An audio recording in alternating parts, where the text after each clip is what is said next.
Start.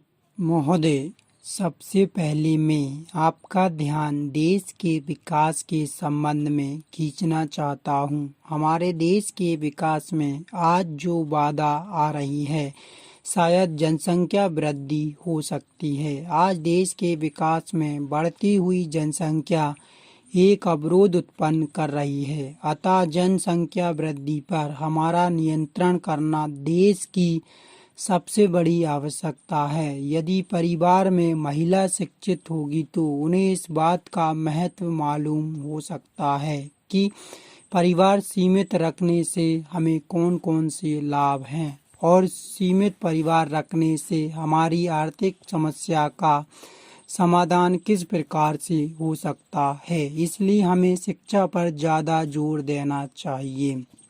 निरक्षरता के अनेक कारण हो सकते हैं, जिसमें से प्रथम तो यह है कि माँ बाप के पढ़े लिखे न होने पर बच्चे भी प्रायः निरक्षर रह जाते हैं।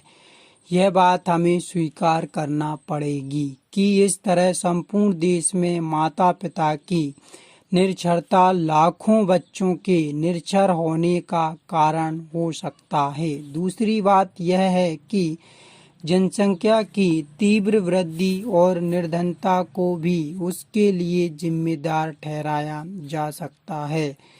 रोजगार से सीधे जुड़े होने के कारण उनमें शिक्षा के प्रति उत्साह में कमी दिखाई देती है। पैरा इस संबंध में एक बात तो यह भी है कि अंग्रेज भारत से जाने के पहले जिस शिक्षा पद्धति को यहाँ पर छोड़ गए थे, उस पद्धति ने जनसंख्या बढ़ने में कम योगदान नहीं दिया है। मुझे अफसोस के साथ कहना पड़ रहा है कि खेतीहर मजदूर, कारखाना मजदूर अपने बच्चों को इस भय की वजह से स्कूल नहीं भेजते कि घर में एक कमाने वाला कम हो जाएगा। फिर ऊपर से स्कूल की वर्दी, किताबों का व्यय और अन्य खर्चे गरीब अभिभावक के अंदर बच्चों को पढ़ाने के रह सह उत्साह को बिल्कुल ठंडा कर देते हैं। पैरा महोदय, इस देश में इस प्रकार से खेत में काम करने वाले मजदूर की सोच यह रहती है कि हमको दुगना घाटा उठाना पड़ेगा।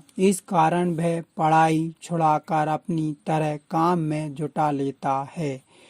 यही कारण है कि हमारे यहाँ बाल शिक्षा के मामले में अपेक्षित प्रगति नहीं हो पा रही है।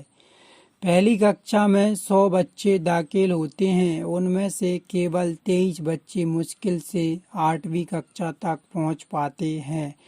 360 इसका मुख्य कारण यह है कि गरीबी से तंग हालत इन बच्चों के थोड़ा समझदार होते ही ये निर्धन इन्हें खेत पर काम करने में लगा देते हैं, दुकानों पर भेज देते हैं, कारखानों में लगा देते हैं, बीड़ी बनाने के कार्य में जुटा देते हैं।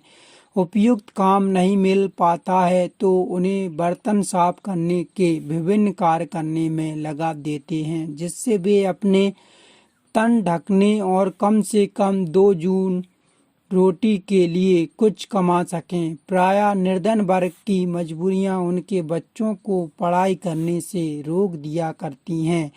पहले इसकी व्यवस्था करनी चाहिए। स्टार्ट।